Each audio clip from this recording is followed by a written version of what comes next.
Em 1953, acabou a guerra que terminou por dividir a Península Coreana em dois países, Coreia do Norte e Coreia do Sul. A primeira apoiada pela União Soviética e a outra pelos Estados Unidos, no auge da Guerra Fria.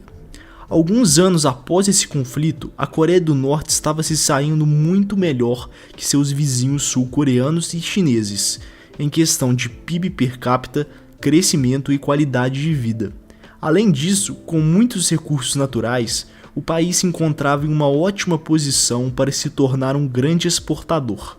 No entanto, os norte-coreanos entraram em uma longa decadência, que hoje os faz de uma das nações mais pobres do mundo, e sofre diversas retaliações da comunidade internacional pelos seus crimes contra os direitos humanos. Mas como eles chegaram nesse ponto e como funciona a sua economia, é isso que vamos ver nesse vídeo. Depois da Guerra das Coreias, foi iniciado um modelo econômico totalmente centralizado e planejado pelo Estado comunista norte-coreano, e com grande influência do líder vigente, sempre da família Kim, que é cultuado quase que como se fosse uma religião. Nessa época, um foco muito grande foi dado para a industrialização pesada, e os resultados foram impressionantes. O país começou a produzir diversos produtos como aço, tratores, caminhões, escavadeiras e estava até exportando para o Oriente Médio. Nessa época, a Coreia do Norte estava mais industrializada que a Coreia do Sul, e um fator que ajudou foi sua ampla disponibilidade de recursos naturais, como carvão, minério de ferro, cobre, ouro, prata, e também devido ao apoio de seus principais aliados, a China e a União Soviética. No entanto, a situação começou a piorar a partir de 1980, quando ocorreu o choque do petróleo e foi seguido de uma recessão mundial. E isso na época fez o preço das commodities, que era o principal produto norte-coreano, despencar, e o governo não conseguia manter uma arrecadação suficiente, e estava com uma dívida de 2 bilhões de dólares. Além disso, tinha ocorrido o colapso da União Soviética, que era um importante aliado e parceiro comercial, e a morte de seu principal líder. E para piorar, uma série de desastres naturais começaram a ocorrer na Coreia do Norte, como diversas inundações em 95 e 97 e uma grande seca em 98. Esses desastres devastaram a base agrícola do país, com sua produção de grãos caindo 36% no período e causando uma enorme crise alimentar. Cerca de 2 milhões de norte-coreanos morreram de fome nessa época. Sua economia estava caindo a uma taxa de 3% ao ano e as inundações tinham afetado suas minas, que agora estavam com um declínio de produção, que era ainda somado a uma tecnologia e infraestrutura obsoleta, devido à ineficiência da economia planejada norte-coreana. Diante desse caos econômico e humanitário, a Coreia do Norte fez um pedido de assistência à comunidade internacional, e diversos órgãos mundiais e a Coreia do Sul aceitaram esse pedido e ajudaram o país, fornecendo comida e ajuda humanitária. A assistência total chegou a um valor de 2,6 bilhões de dólares e foi responsável por alimentar mais de um quarto da população norte-coreana. Após esse evento, a Coreia do Norte ainda tinha mais um problema, que eram os recorrentes déficits comerciais do governo, de cerca de 1 bilhão de dólares, porque eles importavam muito mais do que exportavam, e isso gerava um déficit na sua balança comercial. E ainda, eles tinham que financiar seu gasto militar, que é de cerca de 16% de seu PIB. Por via de comparação, os Estados Unidos gastam 3,4% de seu PIB no setor militar. Por isso, a Coreia do Norte, com esses altíssimos gastos, tiveram que encontrar meios alternativos para financiar sua economia, considerados ilegais.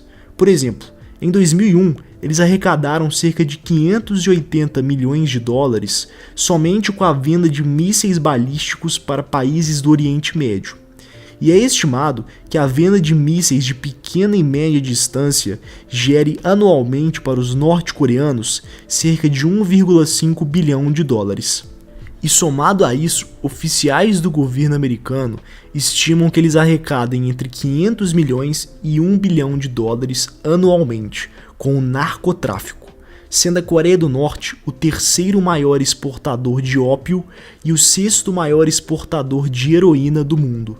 Além disso, cerca de 50% de todas as drogas ilegais em circulação no Japão vieram da Coreia do Norte.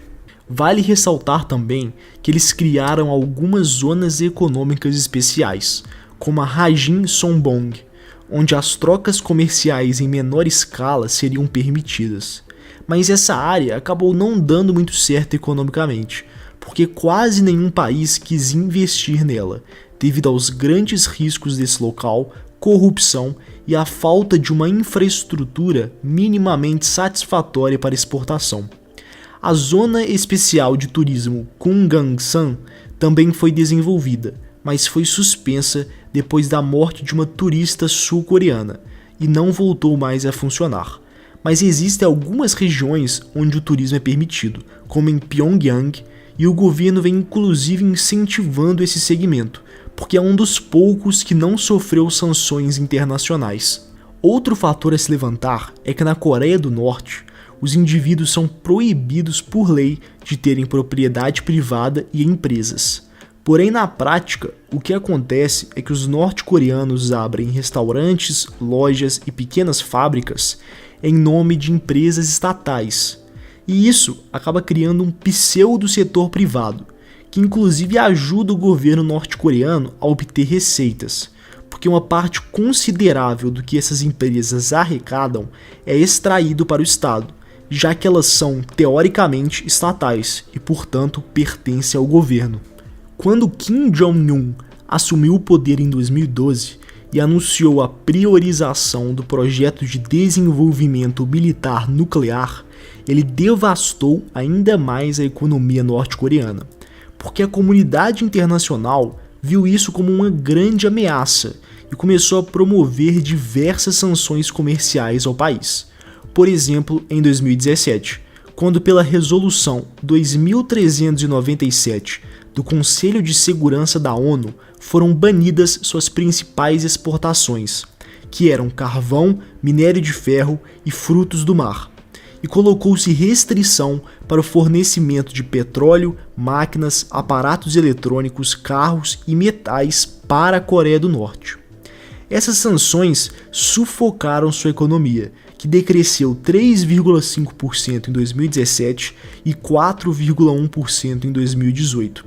E seu setor mais importante, o de mineração, teve uma queda de 90% nas exportações, deteriorando ainda mais sua economia.